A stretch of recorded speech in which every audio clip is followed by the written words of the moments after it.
ne balima o anyokuma malien tiena muso demiseni makoroba nan sigile manga wulanganjo sinanga mali de klato fla anna awa jugu be 400 km à l'heure de la oni fanga de be kana awa be ka fanga de fana so ndendo galo de anga mali sauver anga nga révolution sauver awa nga président Assimi sauver sinon jiwo tato fla ne Assimi de malien billet lundi 7 novembre 2022 a une vidéo vocale partagée, c'est très important, l'air est très grave malien fem folo meme ne na fo onyena mo munu nye mali na folo bawo shwen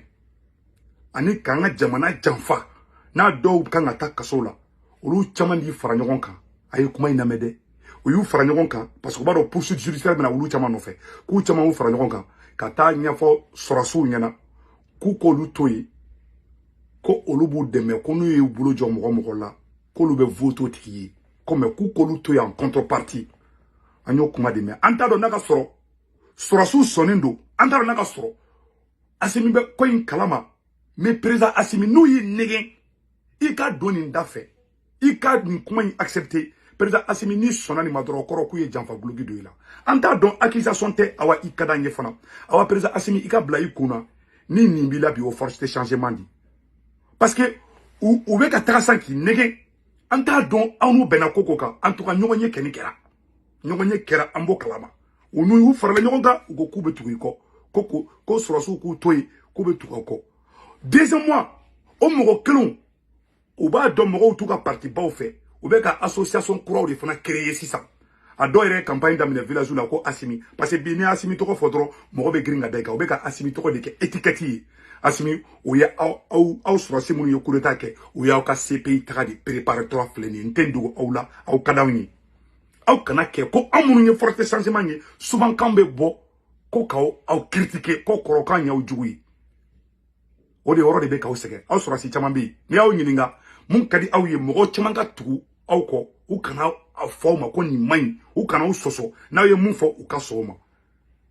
mais politicien be soma parce que nous sago soro be fera o mawrila ma on deta bintola parce que amba do aw bora oni mar ay marfa de blakana aw be kumbe kelege worodla ay faso sangorota ay faso sauver aw ye keleke aw ye kaso ke mali no fe ante ka ma fisiri wali e Assimi de be kera président mali kuna wulu so ango chiefo wallahi ma fo anga o to sangorota anta mais nayo afficher ni mo nunu ni o be ka association kura de créer 600 malien bela jeli na association kura fefe créer 600 non abe mo koro nunu RP mogo ni azma mogo ni adema mogo nu u chamambe o bu kla de 600 o clair me ko kla di u ye CNT konna u ye mouvement kura de créer kutara kati antaro mu mouvement ngono adema mogo koro do bala azma mogo koro do bala fenga koro parti koro u dem fona de u dem munu fona be non ou quel me kolu fana bla mouvement na mo tout donc be kata mouvement kro créer ko lu be transition soutenue ou ga mo do be non nta parti politique to ko fode ou ka ancien système mo do ou ko lu be moins beke foka fanga isoro président Assimi nianga révolution de tato e jiwu yo fait ni révolution tara jiwu yo fait Assimi e beta o jiwu yo fait on te fait ki tato e jiwu yo fait i kadi onye président Assimi la preuve est que e francica nous e francica mo di nous ne bena ekrefe eka activiste de beta kasola nous mena kolu kanata kasola kolu ba au sauver kono ye kanila mira kolu be tukoko okmala etegera force de changement na force de changement mon bora le 14 janvier ka au soutenu président Assimi mo force de changement ne be ka tobi ni makorombe ka ebunyabi force de changement ne be ka tobi ni CEDEAO be ka ebunyabi c'est ça en bloquant la fiakera c'est ça. Et puis, pire encore, ou bien qui n'est qu'une inclusivité, mouvement fantôme de sigilé, et puis, ortem bouga blala. En mon y'a force de changement, il t'a fouille boto ortem là. Mais nous m'avons croire mon glané mouboulou, télé croire mon ba au boulot. Président Assimi, au télé croire, au da ou djougouyi. Awa na ulu fanga sur dongo do li betana ou yesi pays là. Na manke ni to warade ki daji to akuncha manchena. Billahi tallahi. Ambeka mali de sauver, ambeka ou de sauver, ante fakata jiwu yo fait. Ça nous est fangata parce que mon kadi surasi, ou ya surasi rek culture. Avec surasi yoroni de fakaka baola ka bla au kunabi. Vous êtes des révolutionnaires. ay révolutionnaire sera d'état na sera djenge aw beta jiwu yo fe billahi tallahi mbeka tinyere fo nyana ka fo ko ambe ka o menase ka mbo kele fo ka djenge wuli anta o kele aw kele bago de flo kele fe ima sanu ko fanga ta dro ibeka karim kumeta tewuli ga di surasu makati ibeka kumeta kashi sanu ko tala dongodu ibaro de kadi surasi parce que aw bolo kambe kele ke orod la aka turpu ba foko ko oui mon colonel oui mon général ou be tugaw ko discipline na ye mu fo oluka tugaw ko ante chande bataille la de mbo fa nyana de ambe politique kenedi ka ambe révolution kenedi ka awte orodo do ambudo na ka yoro mu jengele no na anyo fo politicien ne be ka ta do aw kungulu la sa ko akaw kolosi awna kan maîtriser ka gele mali ay kuma ina mede kuma korombe ka ta do surasu klula bi mali faga bagaw fe nube kana ni saon sangere bo didu nube kana ni fari kroye ube ka ta do surasu kungulu la di ko surasu ko kolosi awna kimai kameto ka bokulu critiquer na ambe ka critique constructif de ke ni woro mu mani na mo fo mali on be tere awna na mo fo mali do surasu klula bi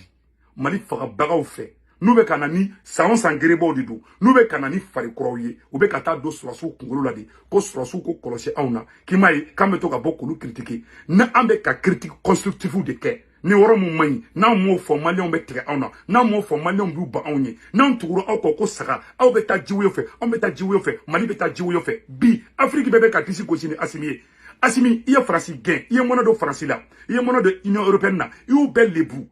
asimi ali kele madame ne folo olu ka chide mu be anno e kala je mali ki konate o ye mana ko sugu beke aw ba kalama mena ko mali ki konate be France ka barala malion billahi nene ala anakrache fama nba kalama ko maliki be faransi ka barala maliki konate de kumbe access soro ortem na katem onkan maliki konate ka fen do be no do ene wele ko maliki konate ka mouvement do ye access mu kumbe maliki konate bulu ali aw kerefa o kunte al aw kanu baga bulu amunum bora sanni ko washila ka aw deme mun te faso fe o de be access soro na aw ye katem onkan président Timothée Nyumai ima Iran flè sambina ninko les gardiens de la révolution iranienne ngolu de be ka Iran ko be kebi on est fana ka gardien de révolution yi on est kanga yi côté bella mais bi aw be kana ka beke suruba nyagami nta do somogo do de bawni rpm ndo do ni fendo tia ni faso ko kera somogo ko ye faso ko bantola de awa be sara nka billahi ube ka wa CPI ta de préparer ta ntendo wa ulare ni nunu ye fanga so no ma da filo da ka shibon tege kono ibeka o kuma sanu ko tamake leçon ya awma o kuma atete tamake leçon ya awma wa atete de ni ademan kelon gara la dro ya fanga nyaga miabulu et pire encore malien ko lu beta ko be ya fadili ko mali croix ko be ya fadili sur soufe ni politicien de beka botugo ne kataka ya fadili sur soufe ko min kera anga nyina ko ambe mo kele de ye adunta bota ko lu tubira ku tubira aw ne alache asime aw bi se ka nuna tubi aw fa flon munu denga koro halu do ga daga reka koroni asimi e be se ka nuna subi che goroba si jaw yu shinga faso chirila sam biduru ni ko be ka faso faga o bide olube na o fanga ni to ni kuma mun kada klo obo de fo parce que aw bolo ka me champ de bataille de la o era be ka usoro parce que nanya o contredit doni nanya kuma fitini fo aw bo ta ko do so ni koro aw bon kele noyi wala o era be ka usoro aw ka division de beta kaso la ni zongoro de be na dron ka kuma kan dumando fo klo la non ayan toye angana ta kaso la na amba o deme nawni nunu afficher le yira malion be bawuyi nanu afficher le yira anne ambe kuma nanne amma kuma ala ta to auda billahi danga te fo ite meka kiye defina cheche mali jafa betara aji wuyo fe mo ni aye bonya baw kampi au kele de kauke et puis fin kele meka usege c'est un pouvoir civilo militaire nan be kunya maku kaw sura si dama dronga wuli si zamba soro taraw genga bo kati ni a Vladimir Poutine ga dena be asimika parce que anyaba la malien de on de bako asimi mo tieni fina kui malien de yo join force de changement et ademande bora ka wakati na be ga prévu de France contre la ademande bora ka ula kushi o ma dogo taw fe o be sente kono ali kunu ka mouvement de tarakati o be campagne ka force sur au krefe toujours beaucoup couleur ndo ira toujours be na ni farafrali toujours ba ira comme munu yere kele juba juye munu ye ibeka gain asimi aw kelema yibe ka gen aw ni M5 de jara ka gawo M5 o ye segu tungara o ye bel de cerveau o ye alay beaucoup munni o ya mbele jele ne farale nyogon kan o ye en mouvement be de on de wula bon mo ko wero nana c'est vrai en fin be ka barake bi en be mouvement en be o fenga c'est vrai mo do kumbe filla olu fengena o mogo be olu activiste do be mais politiciens munu mena kana ya fa de la o fait ou be fanga de no fait nous ye fanga soro nous ma o plaka ta CPI la billahi ya mun do tobabuka aw ma ga gera hali tobabuka hali wulu mbe tobabu fa ma ga gera la billahi ne be ka tienre fo nyana ka mouvement fantôme do créer la pour affaiblir les forces de changement. Ni Vladimir Poutine a do dongo do koni zigizagi ba o nyoko chabe aba mifia ola. Poutine ba o bunya parce que mogo de ba o kode. Seda o be sranya parce que jama de ba o ko. Akele na cheya tembo fa nyina bide. Awa be ka munke ko yere sago aw yere do manama nga oski ka ta ko do ta. Aw ni internet ara mogo be ka conseil mais mogo be ka conseil ate manifa ate ala fait attaque ra fait. Awa ye mumba o kono na yake ate nya obulu. Anta o kele de mba foka nogo bala pew anye wara de takuma awamba o deme prevu kele Burkina président nana domina kana bo awla américain ngi sanction ta Burkina président contre la wa ida ka foko kana bo ela don américain ngi sanction ta contre la ko munaka nana bo ela union européenne fana be ka wuli e Burkina président no fa ko munako nana bo asini de pour la kana donga fo ke e kera gon kele na blade sisa union européenne mo ka représentant joy o te RPM ni adema mo klin avec ka fanga do fana ma neta do mo gombe ka conseiller mo gombe ki conseiller asini ate effet madara na tiki be seri mo gombe ka conseiller ka obla sraka bilaya atiki madala ko la asimi ala ko etieli nini mo jera ni ya pla ni ya jamfa bilaya ala ta tuida